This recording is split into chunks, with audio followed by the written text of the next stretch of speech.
pasar algo tremendo en toda la faz de la tierra, en todas las naciones de la tierra. Y yo espero que usted y yo no nos perdamos lo que el Señor va a hacer. Nosotros podemos estar conectados en el Espíritu con lo que Dios está haciendo en cada lugar, en el más sencillo lugar, en el más remoto lugar. Dios está a punto de levantar guerreros fuertes. Está a punto de levantar una iglesia fuerte, aún en aquellos países del oriente donde se ignoraba, donde no se conocía el Señor. Quizá países budistas, quizás países islamistas, países que tienen 300 o 400 mil dioses politeístas, pero el nombre del Señor será establecida sobre todas las naciones de la tierra, porque nosotros hemos clamado, porque hay pueblos que han clamado. No lo digo nosotros con altivez como si fuéramos los únicos, sino aquellos que han oído la voz de la trompeta cuando el Señor ha dicho: pídeme y te daré por herencia las naciones de la tierra. Hay pueblos que han clamado por las naciones, hay vidas, hay intercesores que han clamado por las naciones de la tierra, y el Señor ha escuchado. El clamor ha llegado al corazón del Señor y una revolución espiritual está a punto de ocurrir. Pero esta madrugada el Señor me inquietaba.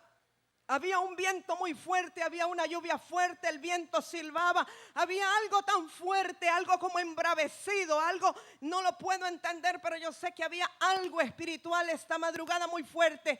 Y el Señor me inquietaba que Él quiere hacer una obra particular y especial en nosotros, en los pequeñitos, en los más sencillos, aquellos que quizá no hemos ni siquiera soñado algunas veces en poder ir al otro lado del mundo a llevar el evangelio. A veces hemos creído, bueno, eso de ir a los países árabes a predicar, o eso de ir al Japón, o de ir a Taiwán, o de ir a la India, bueno, eso puede ser para otros, ¿verdad? De unas naciones más desarrolladas o con mayor capacidad económica. Pero yo quiero decirte este día, yo quiero decirte, pueblo de Dios, el Señor está preparando un semillero de revolucionarios, un semillero de misioneros que irán con poder, con autoridad, con unción, para tomar todas las naciones de la tierra, para que el nombre de Jehová sea levantado, sea establecido y el reino de Dios sea puesto sobre la faz de la tierra. Tú eres parte, yo soy parte, tú eres parte, yo soy parte. Ninguno está exento de lo que el Señor quiere hacer. Pero hay algo que el Señor me inquietaba, y es que para poder realizar esa obra maravillosa que Él quiere hacer, Él quiere llevarnos a una sencillez tal, amados. ¿Sabe por qué? Porque nosotros hemos admirado mucho la forma de culto quizá de las iglesias extranjeras. Hemos admirado tanto la forma de alabanza del mover extranjero. Y eso me lo está dando en este momento el Señor. No traía premeditado hablar de esto. Y hemos querido imitar las cosas grandes, las formas de concierto grandes, las luces, los humos, la forma de hacer las cosas, aún la forma de hacer un templo, una estructura, lo físico, la forma de enseñanza, los institutos bíblicos, los institutos teológicos, los grados, todo eso que ha venido aún del mundo occidental, pero del norte hacia acá, o aún de Inglaterra tal vez. Nosotros hemos visto como si ese es el modelo y hemos querido imitar eso. Pero el Señor me decía esta madrugada: quiero llevarlos a lo sencillo, quiero llevarlo a las primeras obras, quiero llevarlo a mi iglesia primitiva, quiero llevarlos al modelo que está escrito en la Biblia, la palabra de Dios, porque ese es efectivo, ese funciona, ese atrae la presencia de Dios, porque es obediencia. Así que yo quiero que usted me acompañe al libro de Apocalipsis, en el capítulo 2.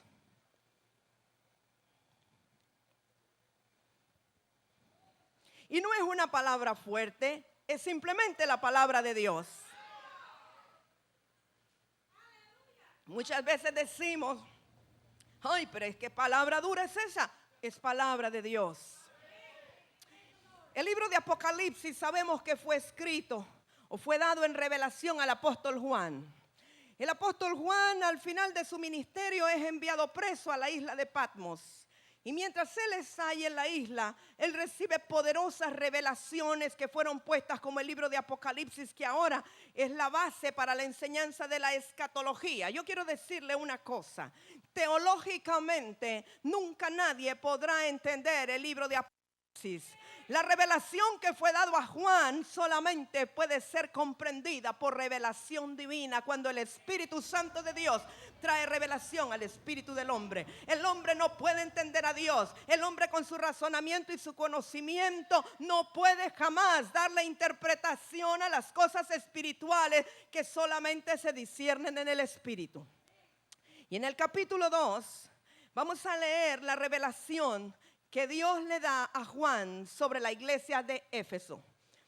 Escribe en el capítulo 2, ¿verdad? Escribe al ángel de la iglesia en Éfeso: el que tiene las 7 estrellas en su diestra, el que anda en medio de los 7 candeleros de oro, dice esto: yo conozco tus obras y tu arduo trabajo y paciencia, y que no puedes soportar a los malos, y has probado a los que se dicen ser apóstoles y no lo son, y los has hallado mentirosos, y has sufrido y has tenido paciencia y has trabajado arduamente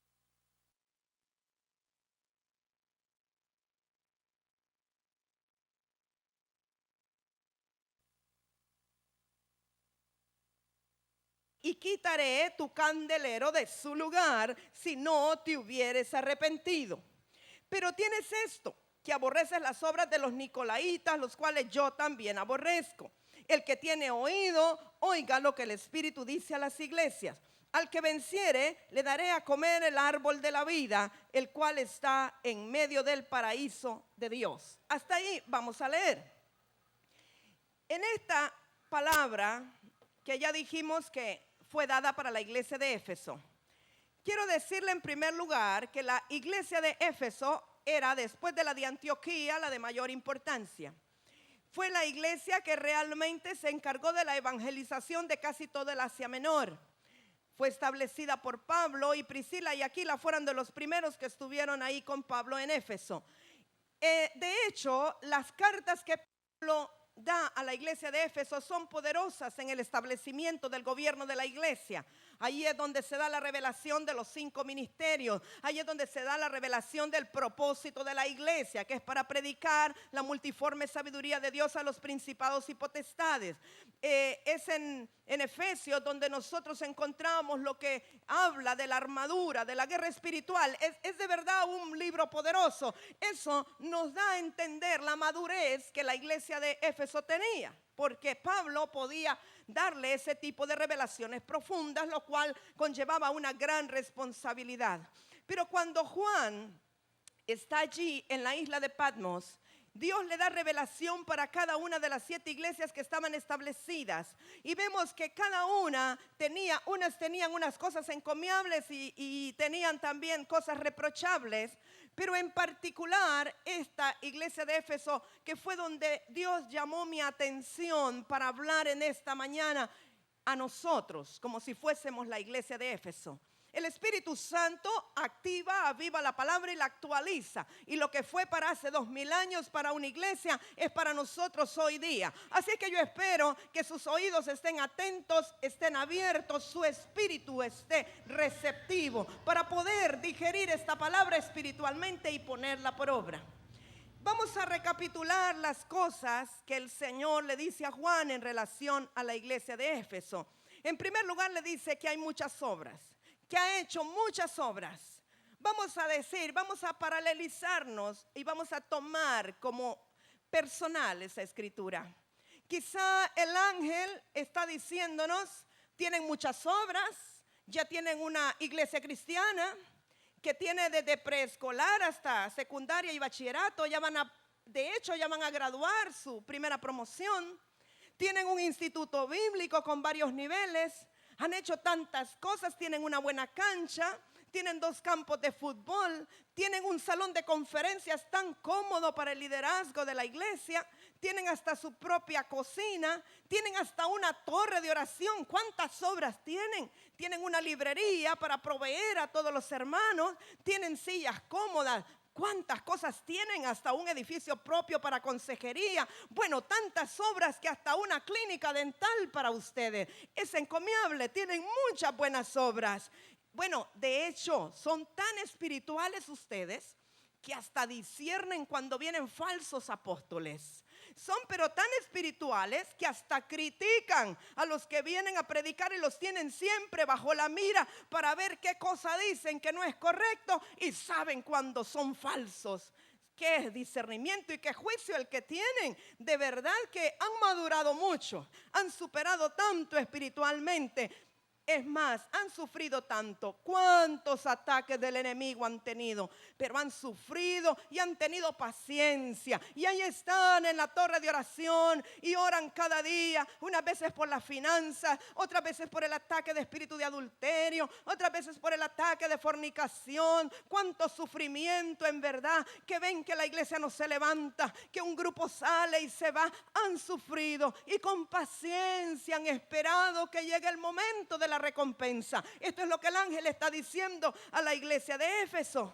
Han trabajado arduamente. ¿Cómo se ve que han trabajado? Hay unos que están hasta trigueñitos de trabajar bajo el sol. ¿Cómo han trabajado? Se ve que realmente han puesto manos a la obra. Ay, pero a pesar de todas estas buenas cosas, algo tengo que reprocharte. Has dejado tu primer amor, iglesia. Y cuando el Señor dice, has dejado tu primer amor, amados, Él no está hablando de que usted ya no siente los escalofríos que sintió el día que se convirtió. No habla de eso. No está hablando de que cuando usted se convirtió, andaba todo el día orando en lenguas y agarraba el carro y no sabía ni para dónde iba. Iba y le hablaba a todo el mundo del Señor y a veces hasta los obligaba a aceptar a Cristo. No se refiere a eso. Cuando la palabra dice, has dejado tu primer amor, no habla en términos de antigüedad, no habla en términos de tiempo, está hablando en términos de prioridad. Lo que la palabra está diciendo es, antes el Señor era lo primero para ti y dejabas cualquier otra cosa por el Señor, pero ahora el Señor ha pasado a estar en segundo, en tercero, en cuarto o en quinto lugar. Eso es lo que el Señor dice. Es más, el Señor no está diciendo, esas obras no sirven para nada. El Señor no está reprochando, está diciendo que bueno, han hecho esto y lo otro, ya ampliaron el templo y ahora bueno, ya no se ven todos los cables, ahora están subterráneos y tienen un buen equipo de sonido y ahora están mejorando la técnica y tienen una cámara digital para la televisión. Es más, ya tienen programas de televisión, pero el Señor está diciendo, eso es bueno. Pero si no vuelven a que yo sea el primer amor, eso de nada va a servir. Aleluya, alábele, alábele, alábele. Él es el que habla este día a nuestra vida y a nuestro corazón. Él es el que habla este día a toda iglesia que en esta ciudad o en esta nación esté en similar condición. Yo creo que el Espíritu de Dios está viniendo sobre la iglesia cristiana para traer convicción, para redarguirnos, para volver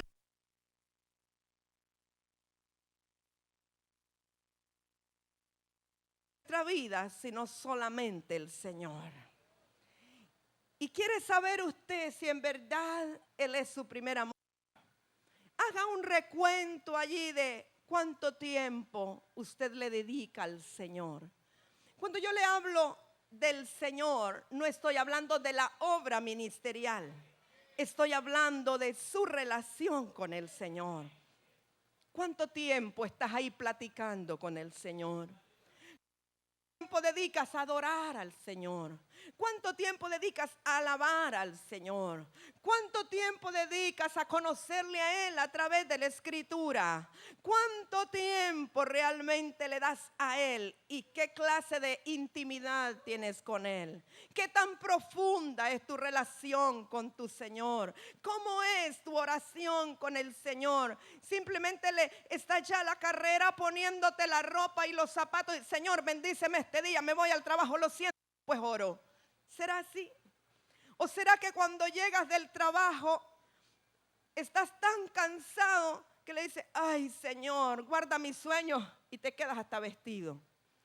¿Qué tan profunda es tu relación con el Señor? ¿Qué calidad de tiempo le das al Señor?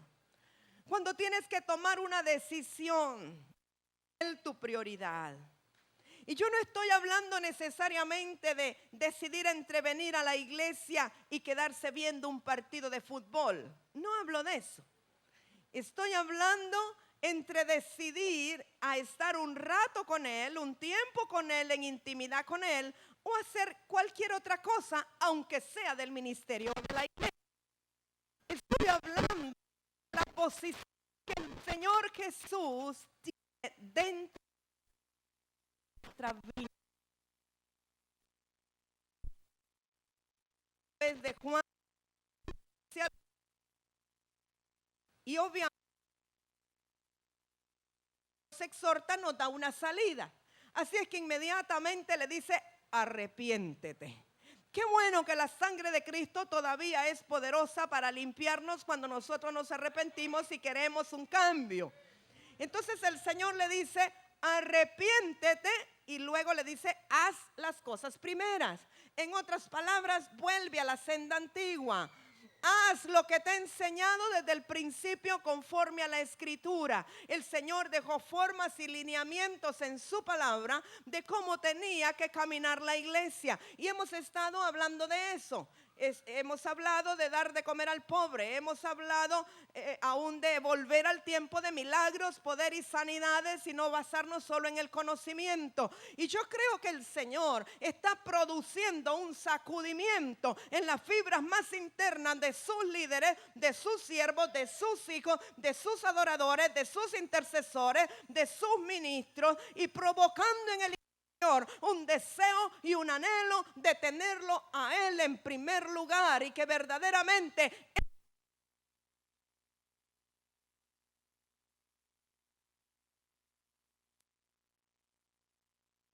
porque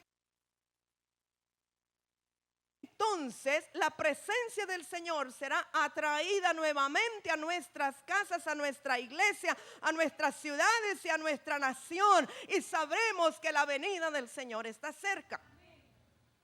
Nos hemos desviado en algún lugar, en algún punto dejamos la senda antigua, en algún lugar dejamos de hacer las cosas primeras que el Señor nos dijo, y comenzamos a hacer lo que el mundo nos decía que hiciéramos, lo que el mercado nos exponía para hacer, o quizá lo que la televisión o la radio o el periódico o la misma demanda del ser humano nos llevó a hacer.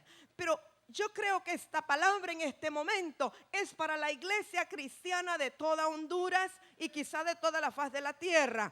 Arrepiéntete y comienza a hacer las cosas primeras. Es increíble cómo nosotros vemos que las prioridades en el ministerio cristiano han cambiado.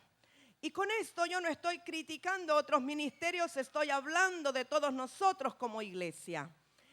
Quizá tenemos como prioridad los grandes templos, quizá tenemos como prioridad la tecnología, quizá tenemos como prioridad cultos bien organizados con un muy buen ministerio de alabanza, pero no estamos haciendo las cosas primeras como fue establecido en la iglesia primitiva. Si nosotros vemos cómo era la iglesia primitiva, donde sabemos que se movía el poder, se movían las sanidades, se movían en el plano de lo sobrenatural. Ustedes pueden recordar tantos eventos en la iglesia primitiva. Cuando Pablo y Silas estaban encadenados, ellos comenzaron a alabar a Dios con todo poder y toda autoridad. Las cadenas se rompieron y hubo un estremecimiento allí en toda la cárcel, que hasta el mismo carcelero estaba asombrado. Y yo no creo que Pablo y Silas eran ministros aprobados de alabanza. Yo creo verdaderamente que ellos estaban adorando a Dios en el poder y la unción de Dios. Yo no leo en ninguna parte que ellos dirigían un ministerio de alabanza, ni que practicaban, ni nada de eso, aunque no estoy en contra de eso. Estoy hablando de que el poder y lo sobrenatural era parte de la vida cotidiana de la iglesia primitiva. En otra ocasión, cuando Pedro está preso, un ángel llega y lo saca de la cárcel. Y fíjese que cuando llega a tocar la casa donde estaban reunidos, la muchacha que abre y le mira, dice: ¡ay, es el ángel de Pedro! O sea, que ellos estaban acostumbrados a ver el ángel de las personas. Y ella lo ve como muy normal, que era el ángel de Pedro que había llegado. Yo no sé nosotros si andamos caminando en esa dimensión con los ojos abiertos espirituales para ver el ángel de cada uno de nosotros, o por lo menos para tener la seguridad que hay ángeles asignados a nuestro alrededor que están peleando la buena batalla por nosotros. Aleluya. Sí, alábele. Él merece ser adorado. Él merece ser alabado. Estamos hablando de lo que el Señor Jesús estableció. Mire, era tan sencillo que Él simplemente le delegó autoridad y dijo: id, predicar el evangelio, sanar enfermos, limpiar leprosos, resucitar muertos. Como quien dice: vayan a la esquina y me compran media libre mantequilla. Así de sencillo. No era nada complicado. No les dio ninguna fórmula especial, solamente les delegó autoridad, y lo que Él podía hacer, les dijo que ellos podrían hacer en su nombre. Y muchos dirán: ay no, pero es que yo no sé, ese demonio que tiene esa persona, no, es que ella está bajo brujería, bajo hechicería. Quizá yo no, a lo mejor hay que llamar a alguien de un mayor grado, una mayor categoría. Yo quiero decirle, la palabra dice en el Evangelio según San Marcos capítulo 16: y estas señales seguirán a los que en mí creen. En mi nombre echarán fuera demonios, en mi nombre impondrán manos sobre los enfermos y sanarán, en mi nombre comerán cosa mortífera y no les hará daño, en mi nombre tomarán serpientes en sus manos y nada les pasará. ¿Sabe por qué? Porque no vas en tu propio nombre, vas en el nombre de aquel que conquistó el cielo, la tierra y el infierno mismo. No te pongas a razonar si puedo o no puedo. No te pongas a razonar: ay no, es que yo no he salido del instituto bíblico. No te pongas a razonar: seré apóstol, seré profeta. Ay no, esto es para los de mayor rango.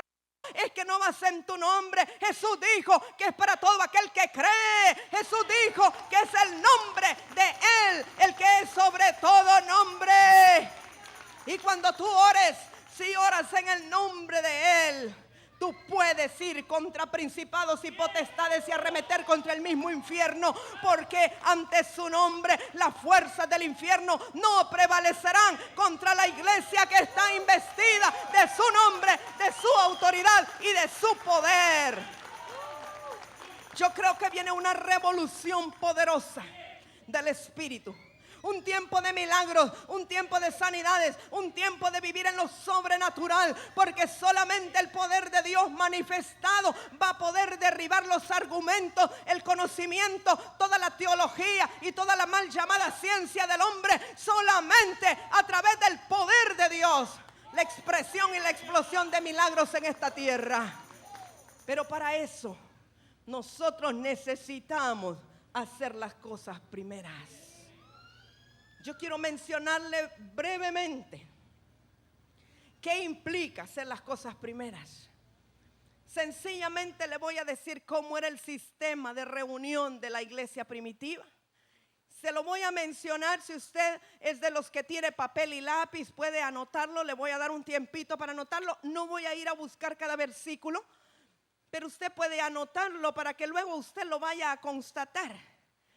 Quiero decirle que en la iglesia primitiva, en Hechos 2:2, la iglesia comenzó en una casa. Cuando hablo de iglesia no hablo de templo. Estoy hablando de la iglesia, el organismo espiritual de Dios, el cuerpo de Cristo. Ok, entonces la iglesia comenzó en una casa, Hechos 2:2. La iglesia creció en las casas, Hechos 2:46 y Hechos 5:42. Ellos se reunían por las casas y partían el pan en las casas. Hechos 9:17. Pablo recibe a Cristo, es bautizado por el Espíritu Santo y es lleno de poder en una casa cuando llegó Ananías. Hechos 10:30. Los gentiles comenzaron en una casa que fue la casa de Cornelio, y lo podemos ver en Hechos 10:44 y también en Hechos 11, 12 y 13. Ya sabemos que estaba Pedro, de hecho, en una casa también, allá donde Simón el curtidor, y estando ahí Dios le da una visión, le da una revelación. Desciende del cielo un pañuelo que está tomado por los cuatro extremos, con animales inmundos y animales limpios, y el Señor le dice: Pedro, mata y come. Y eso quería decir: Pedro, vete a predicarle el evangelio a los gentiles. Lo que yo he limpiado no lo llames tú común. Todo el que yo limpié, no importa que era gentil, que era extranjero, ahora por mi sangre también tiene derecho, igual que el judío. Y él estaba en una casa, él recibe la visión y llega el siervo de Cornelio a decirle, y él le acompaña, y van a casa de Cornelio, no a una iglesia, no a una sinagoga, sino que en la casa de Cornelio, mientras están todos los romanos, todos los gentiles, toda la familia de Cornelio reunida, y Pedro predica la palabra, desciende el Espíritu Santo y bautiza a todos los gentiles. Fue en una casa, no en un templo. Y yo espero que para aquí ya sepan para dónde voy. Hechos 12:12. Estaban reunidos en la casa de María, la madre de Marcos. Hechos 16:30-32. Toda la casa de Filipos, el carcelero de Filipos, cree en el Señor Jesús y son bautizados. Y ahí comienza una obra en la casa del carcelero. Hechos 16:14-15 habla de la casa de Lidia, la primera mujer que se convirtió en esa área, y ella y toda su casa fueron bautizadas.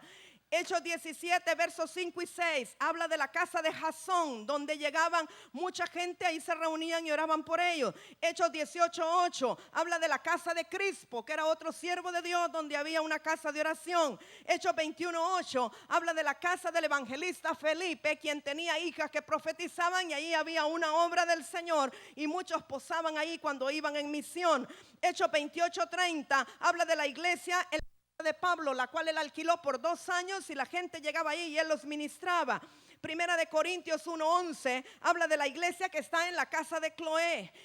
Primera de Corintios 16:15 habla de la iglesia que está en la casa de Estéfanas. Primera de Corintios 16:19 nos habla de la iglesia en casa de Priscila y Aquila. Ellos eran un matrimonio, pero Priscila era la líder y la pastora de esa iglesia que estaba en su casa. Colosenses 4:15 habla de la iglesia que estaba en la casa de ninfas, las ninfas, ¿verdad? Y segunda de Timoteo 1:16 habla de la iglesia que estaba en la casa de Onesíforo. Hermanos, si podríamos seguir, yo solo les di unas cuantas escrituras donde podemos ver que la iglesia primitiva se multiplicaba y se esparcía de casa en casa. La palabra de Dios se llevaba de casa en casa. El fuego del Espíritu se llevaba de casa en casa. Y yo creo que el Señor quiere que volvamos a las obras primeras y que vayamos a llevar el pan a las casas. Alabe a Dios por eso. Alabe a Dios. Aleluya, Él vive. Yo no le estoy hablando de células de crecimiento. Yo no le estoy hablando de modelos de multiplicación. Yo no le estoy hablando de sistemas piramidales que Dios le ha dado a otros siervos a los cuales respeto. Yo estoy hablando del modelo establecido en la iglesia primitiva. Yo estoy hablando de que cada casa tiene que convertirse en un sitio de oración, en un sitio de alabanza para el Señor. Si cada uno de nosotros disponemos nuestras casas para hacer la obra del Señor, yo creo que muy pronto todo el Progreso, toda la Lima, todo Planeta, todo San Pedro Sula, todos los alrededores estaría lleno, impregnado con la palabra del Señor. Hermanos, tenemos inclusive la ventaja de que hay un programa de televisión que está saliendo cada miércoles. Esperamos que cada miércoles de 7 a 7:30. Ese puede ser perfectamente un excelente anzuelo para llevar la palabra a las casas. Ese puede ser perfectamente una muy buena excusa para comenzar a hablar de un tema en particular. Podemos invitar a nuestros vecinos a ir a nuestra casa. Algo vamos a tener que hacer. El Señor va a darnos la estrategia directa para modificar nuestros sistemas de reuniones y volver a las obras primeras como está en la iglesia primitiva. Yo pienso que esta inquietud está ya en el corazón de muchos pastores, porque esto es lo que Dios está haciendo, llevándonos a la sencillez, llevándonos a la forma, al modelo original del Señor Jesús, ir y partir el pan en las casas. Pero no solo el pan natural, también el pan espiritual. Ambos panes tienen que partirse en las casas. Yo quiero preguntarle, ¿cuántos están dispuestos que su casa sea casa de oración y puerta del cielo? ¿Cuántos están dispuestos que su casa sea lleno de todos sus vecinos que aún no conocen al Señor? Y usted pueda darles pan para el hambriento, agua para el sediento, llevar pan material, pero el pan espiritual.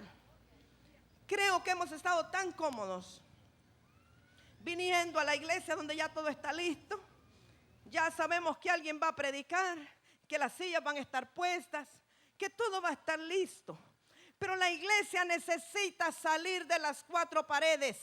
La iglesia necesita comenzar a cumplir la gran comisión para que podamos ir hasta lo último de la tierra y que entonces el Señor pueda venir por su iglesia, porque Él no vendrá hasta que este evangelio no sea predicado en todos los rincones de la tierra, a toda etnia, a toda raza, a toda nación, a toda persona que necesite escuchar que Jesucristo murió por sus pecados, pero resucitó y está a la derecha del Padre y ha enviado a su Espíritu Santo para que nos llene de vida y de verdad a cada uno de nosotros.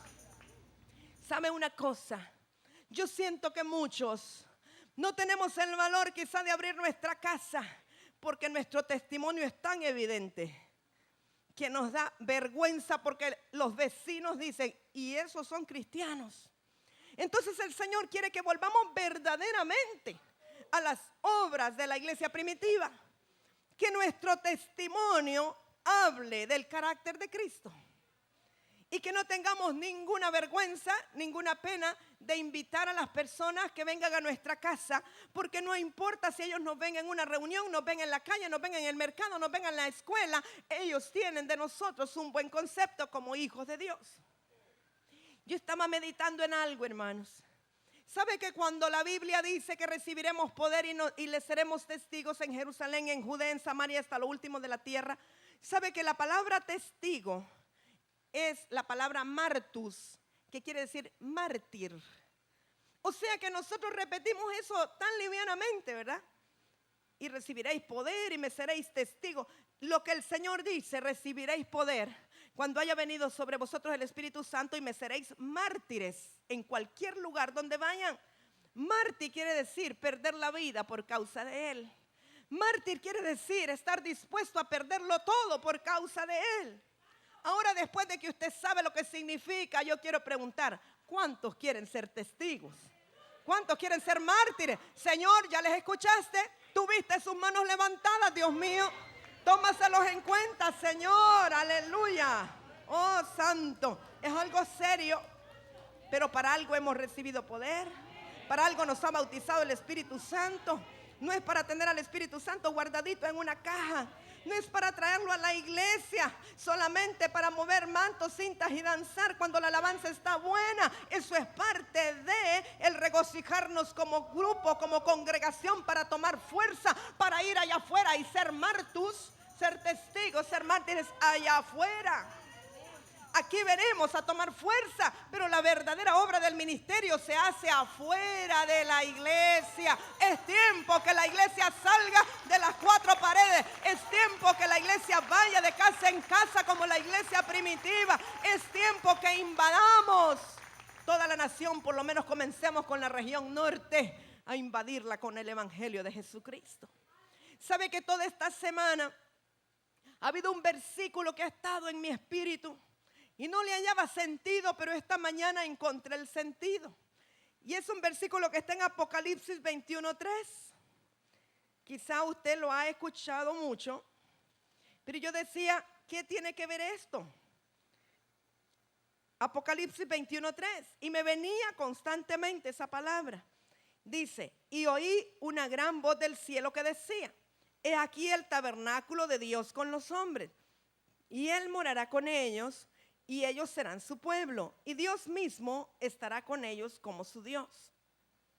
Mire qué tremenda esta palabra. Si nosotros leemos el verso anterior, nos damos cuenta que se refiere a la Nueva Jerusalén. Juan dice que él vio la santa ciudad que descendía del cielo y que estaba como una esposa. Esa Nueva Jerusalén, esa nueva ciudad, estaba ataviada como una esposa linda para la boda con su marido, el Señor Jesús. Luego dice esto que está en el verso 3. Y si siguiéramos leyendo en el verso 4, dice que el Señor enjugará toda lágrima de los ojos de nosotros, de la nueva Jerusalén. Ya no habrá muerte, no habrá llanto, clamor ni dolor. ¿Por qué? Porque las primeras cosas pasaron. Y yo meditaba, ¿qué significa eso? El tabernáculo de Dios con los hombres.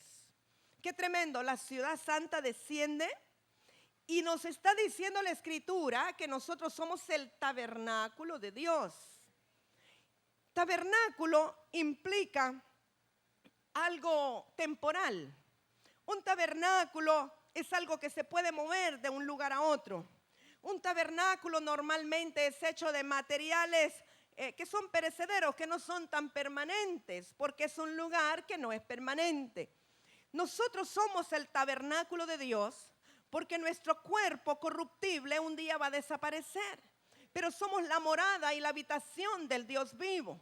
Y entonces nosotros si de verdad llegamos a la Nueva Jerusalén, como es nuestro anhelo y es nuestro propósito y es nuestro destino y también es el destino de Dios y el destino profético para nosotros, ya va a ser con cuerpos glorificados. Ya no va a ser un cuerpo corruptible, sino que un cuerpo incorruptible, porque Dios viste de incorrupción lo que es corruptible por su naturaleza.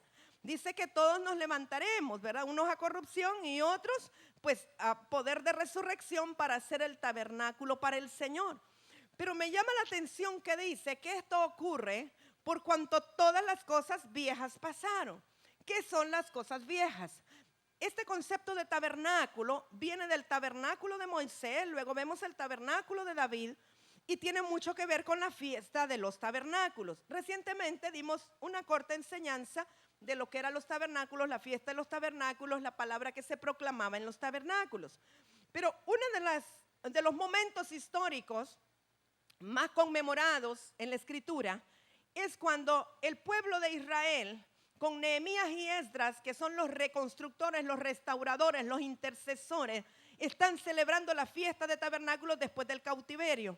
Ya sabemos que eso fue una gran fiesta y dice que cuando echaban los cimientos unos lloraban y otros se reían. Y hay como una explicación más detallada de cómo celebraron la fiesta de los tabernáculos. Esa fiesta de los tabernáculos de ese tiempo son las cosas viejas que pasaron. Pero hay un tabernáculo nuevo, renovado por el Señor, que somos nosotros. Ya no es una estructura física, sino que somos cada uno de nosotros. Pero cuando yo veía las palabras que hablaban en el tiempo de Nehemías y Esdras, de ese tabernáculo, de esas cosas viejas que pasaron, me impresionó algo que está concatenado con lo que estamos hablando. Y yo quisiera que fuéramos ya el último verso que vamos a leer en Nehemías capítulo 8, verso 10. Alabe a Dios mientras tanto, porque Él está vivo y Él quiere llevarnos a una revelación profunda de sus cosas espirituales. Él quiere llevarnos a su verdad. En Nehemías capítulo 8, allí está hablando de cómo fue toda esta celebración del tabernáculo, de la fiesta de tabernáculo. Nehemías, el gobernador y el sacerdote Esdras y los levitas le dijeron a todo el pueblo que la fiesta de tabernáculos será día santo y que no estuvieran tristes ni que lloraran, porque es que el pueblo estaba llorando cuando oían las palabras de la ley. ¿Recuerdan en lo que hablamos que leían una y otra vez todos los días, los 7 días de conmemoración, leían las palabras de la ley y el pueblo era quebrantado cuando oían las palabras de la ley? Pero Nehemías les dice, no estén tristes. Y en el verso 10, en esta celebración de tabernáculo, luego les dijo, id, comed grosuras y bebed vino dulce y enviad porciones a los que no tienen nada preparado, porque día santo es a nuestro Señor. No os entristezcáis, porque el gozo de Jehová es vuestra fuerza. Aleluya. Yo quiero que usted entienda esta palabra profética, que es lo que el Señor está diciendo a través de Nehemías. Les dijo, vayan, coman grosuras, lleven vino dulce. Fue específico, no era vino seco, no era vino blanco ni amargo, era vino dulce, era gozo, era amor, era bendición. Y le dice que llevara para todos aquellos que no tenían nada preparado para comer. Hemos estado hablando de partir el pan con el hambriento, pero esto va más allá. Le está hablando al pueblo de Israel que salgan de su tabernáculo, que salgan de su situación de estar escuchando la palabra de la ley y orando. Le dice, no os entristezcáis, que salgan de allí y que vayan, que está bien, que coman grosura, ¿verdad? En otras palabras, se lo voy a parafrasear para el día de hoy.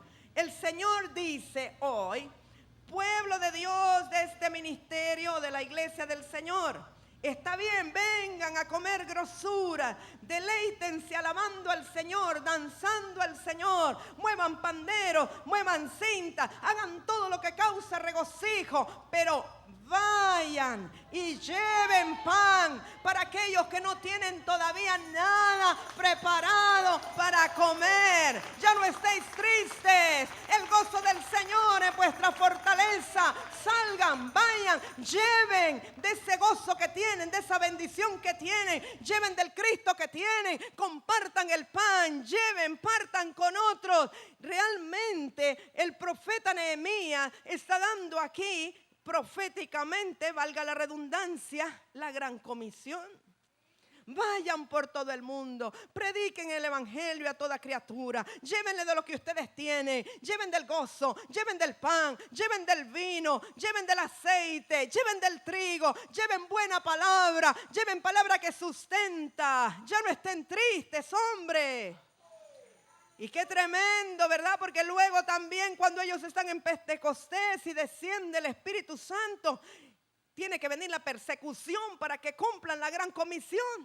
Estaban todos ahí, ay, qué lindo, qué bonito, todos aquí hablamos en lengua, todos profetizamos, y entonces Dios tiene que inventarse una manera de que cumplan la gran comisión. Y el Señor permite que venga una persecución a los cristianos y entonces tienen que ir por todo el mundo y llevar el evangelio a toda criatura. O yo no creo que ustedes quieren que venga la persecución. Yo creo que ustedes quieren comenzar a partir el pan con el hambriento, a llevar el vino, el gozo, la palabra, para que no tengamos que esperar que venga la persecución. Es tremendo, hermanos. Las cosas viejas pasaron. Ahora nosotros somos el tabernáculo de Dios. Ahora la palabra es para nosotros. Que vayamos, que vayamos. Es una palabra contundente. Es algo bien serio, bien tremendo, amados. No podemos ser cristianos de silla de iglesia nada más. No podemos conformarnos en nuestras sillas Pullman. No podemos estar pensando solamente en la comodidad nuestra, en el aire acondicionado, en el techo insulado. Qué bueno, ¿verdad? Esas son añadiduras, pero ese no es nuestro objetivo. Aquí solo venimos a cargar baterías, aquí solo deberíamos de venir a cargar municiones, aquí deberíamos de venir a tomar las armas de guerra para ir. Aquí venimos a beber el vino para llevar, aquí venimos a llevar las botellas, las tinajas de vino, aquí venimos para cargar árganas llenas de trigo, de buen grano para llevar pan al hambriento.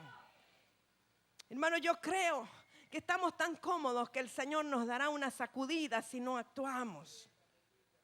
Es tremenda la palabra que el Señor le da a Juan en relación a la iglesia de Éfeso. Le dice que si no se arrepiente y no vuelve a las cosas primeras, quitará el candelero de su lugar. ¿Sabe lo que eso significa? Quitar el candelero es que desaparece la iglesia local. Eso significa que desaparece el templo, la sinagoga, el lugar donde se reúne. De hecho, en Éfeso ocurrió. Después de que en Éfeso, en el tiempo de la iglesia primitiva, todos llegaron a ser cristianos, fueron tan poderosos, tuvieron una autoridad espiritual tan tremenda que derribaron el templo de la diosa Diana o Artemisa. De hecho, recientemente, pues en las excavaciones se encontraron que allí estaba el templo de la diosa Diana, una de las 7 maravillas del mundo. Está allí y fue derribado a pura intercesión, a pura autoridad y poder. Pero ese lugar que fue totalmente cristiano, hoy día no existe porque el candelero fue quitado del lugar. Ese mismo lugar fue el que sirvió después durante un concilio para determinar la ascensión de María como virgen. Ese fue el mismo lugar que sirvió para determinar que María era madre de Dios y no de Jesús, lo cual es imposible. Dios no tiene madre, Él es y ha sido toda la vida. Él se ha creado a sí mismo, nadie lo creó. No viene de vientre de mujer. Ella es madre de Jesús, pero no de Dios. Pero ese es el lugar donde salió la herejía más grande de todos los tiempos. ¿Por qué? Porque el candelero fue quitado del lugar.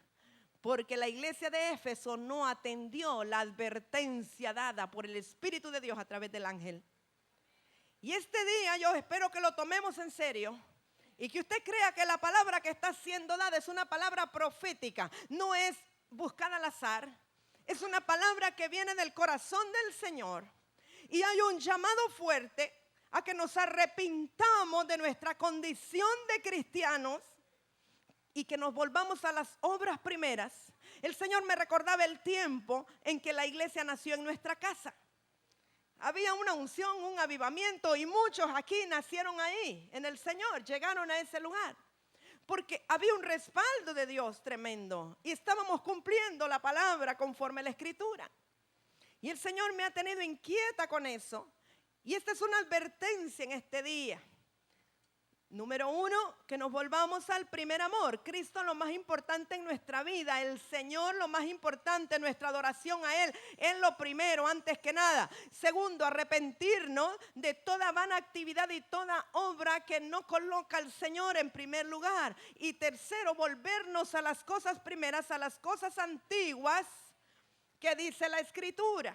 Empezar a ir por las casas, a partir el pan con el hambriento, llevar vino a las casas. Entonces yo quiero en esta mañana primeramente llamar a mis hermanos de Odres Nuevos y un cántico que tenían que dice que vuelvo mi corazón a ti para adorarte y que nos llene de su Espíritu Santo. Y luego que ellos estén en sus lugares, yo quiero hacer un llamado, aunque primero vamos a orar. Yo quiero que usted cierre sus ojos, por favor. Y aquí está usted y el Señor. Olvídese de su vecino en este momento. Hay momentos para decirle cosas al que está al lado, pero hay momentos que son para decirle al Señor, y este es uno de ellos. Y aún a los que estén viéndonos por televisión, es un llamado a concentrarnos con el Señor y en su llamamiento. Así es que le decimos: Padre, hemos escuchado tu palabra. Creemos que es una palabra que viene de ti, es la palabra profética más segura. Hemos escuchado tu palabra que viene del trono para nosotros este día. Sabemos que tus pensamientos para nosotros son pensamientos de bien y pensamientos de paz. Estamos dispuestos en este día, Señor, a hacer lo que dice tu palabra. Queremos que nos ayudes, que nos fortalezcas. Sabemos que hemos sido comisionados ya a través de la Escritura. Tú nos dijiste ir y llevar el evangelio a toda criatura. Tú nos has dicho este día de ir a las casas, de volver a las casas, volver a la senda antigua, volver a las primeras obras.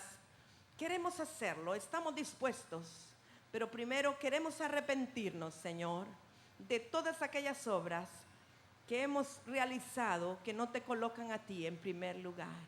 Muchas gracias, Señor. Mientras nuestros hermanos comienzan a ministrar al Señor y nuestras vidas, nuestro espíritu también, con este cántico, yo quiero pedirle, pero le pido que cuando se acude al llamado, lo haga por convicción, no por emoción. Si usted reconoce realmente que a nivel personal ha abandonado las primeras obras, que ha abandonado la senda antigua, entonces le voy a pedir que pase hacia acá al frente, porque queremos orar juntos. Yo reconozco en mi vida que como líder y como responsable de esta obra necesito arrepentirme y volver a las cosas primeras. Pero usted a nivel personal necesita hacerlo también. El que tenga la convicción, el que desea hacer lo que la Escritura dice, el que desea hacer lo que la palabra de Dios dice. Cuando nosotros nos arrepentimos, tiene que haber un propósito, tiene que haber una convicción, tiene que haber un deseo y una disposición en el corazón de no seguir haciendo más lo que antes hacíamos, sino de tener un cambio. Queremos renunciar a toda actividad que no pone en alto el nombre del Señor.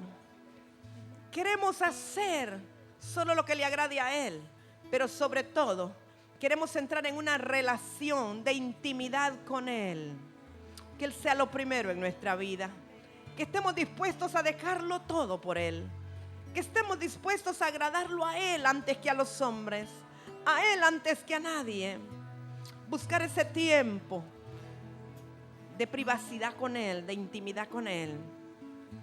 Yo voy a dejar que el Espíritu de Dios nos ministre a través de este cántico. Mientras usted allí parado, arrodillado, postrado, como esté, le dice a Dios lo que necesita decirle. Porque esto es personal, usted y el Señor.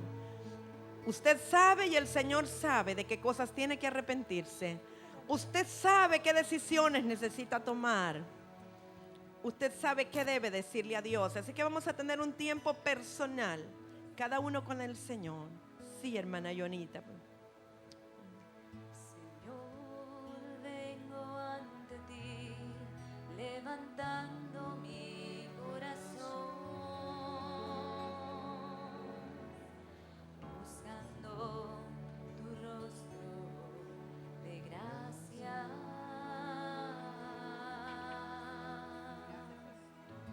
Oh Cristo, enciéndeme con tu fuego consumidor. Dígale al Señor que le encienda con su fuego. Y lléname con tu Espíritu Santo. Oh, llénanos esta mañana, Espíritu de Dios. Oh Dios, Aleluya. escucha el clamor de mi ser. Solamente quiero amarte. Quiero amarte, Señor. Adorarte, Amarte sobre todas las cosas, Señor. quiero descansar a tus pies. Oh, sí, Señor, trae el reposo a nuestras vidas. Levantar mis manos, envía tu fuego sobre mí, enciende en mí el fuego, Dios. Otra vez, solamente quiero amarte, solamente adorarte a ti, solamente quiero descansar a tus pies. Dígaselo con su boca. Y al levantar mis manos, Levante sus envía manos tu a Él. fuego sobre Dígale que mí. envíe su fuego, que usted lo necesita.